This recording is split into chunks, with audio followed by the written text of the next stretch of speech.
എൻ്റെ കുറേ നാളത്തെ വെയിറ്റിംഗ് ആണ് കേട്ടോ. അങ്ങനെ ഫൈനലി ഇന്ന് ഇവിടെ പൂജ നടക്കുക, ഗണപതി ഹോമവും ഭഗവതി സുക്തവും. അപ്പോൾ എനിക്ക് വേണ്ടപ്പെട്ട വളരെ കുറച്ച് പേര് മാത്രമേ ഉള്ളൂ. സ്ലോ ആയിട്ട് തുടങ്ങുള്ളൂ, പക്ഷേ ഇതാ ഇന്ന് മെയിൻ ഫ്ലോറിൽ പൂജ നടക്കാം. ഇതെല്ലാം കഴിഞ്ഞിട്ടൊന്ന് ലാസ്റ്റ് ഫുൾ കാണിച്ചു തരാം.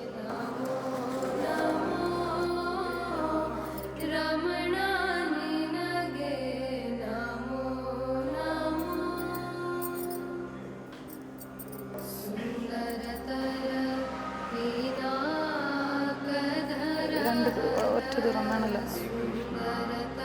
ആ രാമ രാമ ഹരേ രാമ കൃഷ്ണ ഹരേ കൃഷ്ണ ഹരേ രാമ ഹരേ രാമ ഹരേ കൃഷ്ണ കൃഷ്ണ ഹരേ ഹരേ ഹരേ ഹരേ ഹരേ ഹരേ കൃഷ്ണ ഹരേ കൃഷ്ണ ഹരേ ഹരേ ഹരേ കൃഷ്ണ ഹരേ രാമ ഹരേ കൃഷ്ണ കൃഷ്ണ ഹരേ കൃഷ്ണ ഹരേ കൃഷ്ണ ഹരേ കൃഷ്ണ ഹരേ കൃഷ്ണ ഹരേ ഹരേ.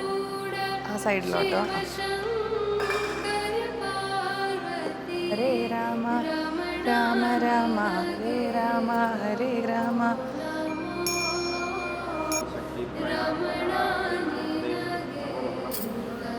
അത് പിന്നെ ഞാൻ വെച്ചിട്ടില്ല. ഭദ്രേ ഭദ്രേ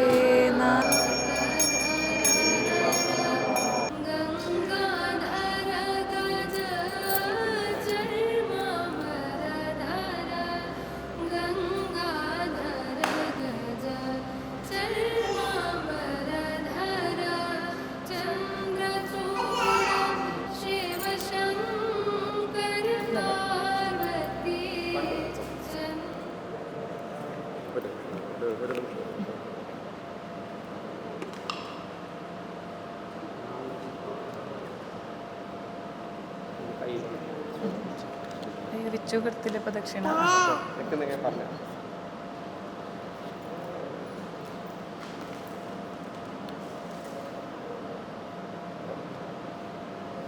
കാല് തൊട്ട് നിറഞ്ഞു.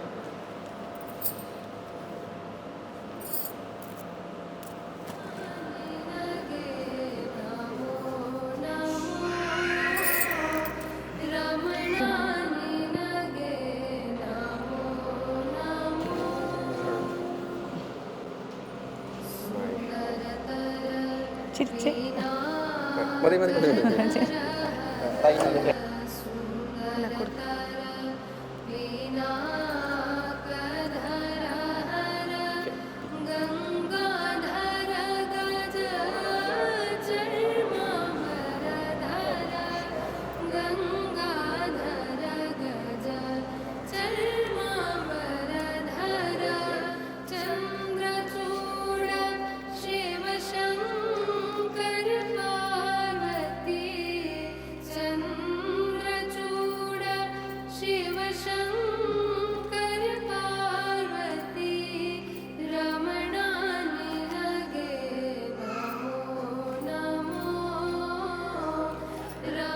അങ്ങനെ നമ്മുടെ പൂജയൊക്കെ ഭംഗിയായി കഴിഞ്ഞു. എനിക്ക് ഒരാളോടൊരു സ്പെഷ്യൽ താങ്ക്സ് പറയാനുണ്ട് കേട്ടോ. ഞാൻ അതിന് വേണ്ടി ഇന്ന് രാവിലെ തന്നെ വരണം എന്ന് പറഞ്ഞ് ഇവിടെ വരുത്തി നിർത്തിയേക്കുക. കാരണം നമ്മളുടെ ഈ സ്റ്റുഡിയോ എന്നുള്ളത് ഒരു വെരി സഡൻ പ്ലാൻ ആയിരുന്നു.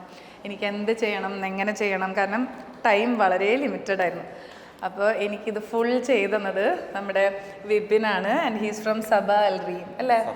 സബ Alreem Saba Alreem contracting. Yeah, പെട്ടെന്ന് ചെയ്തോന്നു. ഇവർ അന്ന് പറഞ്ഞു 1 മന്തിലൊക്കെ നമുക്ക് സിമ്പിളായിട്ട് തീർക്കാൻ പറ്റുന്നേ. അപ്പോൾ നമുക്ക് ആക്ച്വലി 3 ഫ്ലോർസ് ഉണ്ട്. അപ്പോൾ ഞാൻ വിചാരിച്ചു അതൊന്നും പ്രാക്ടിക്കലി പോസിബിൾ അല്ലാന്ന്. പക്ഷേ ഇവരുടെ സൈഡിൽ നിന്നെല്ലാം ഇറ്റ് വാസ് വെരി ഫാസ്റ്റ്. ഇവർ രാത്രി ഫുള്ള് ഇവിടെ കൂടെ നിന്ന്, ഞാൻ 12 മണിക്കായിരിക്കും ചിലപ്പോൾ വന്ന് നോക്കാം. അപ്പോൾ ഇവർ ഇവിടെ തന്നെ ഉണ്ടാവും. ഒരാളും കൂടി ഉണ്ട്, ആളൊന്നും വന്നിട്ടില്ല. അപ്പോൾ ബിഗ് താങ്ക്സ്. Big thanks.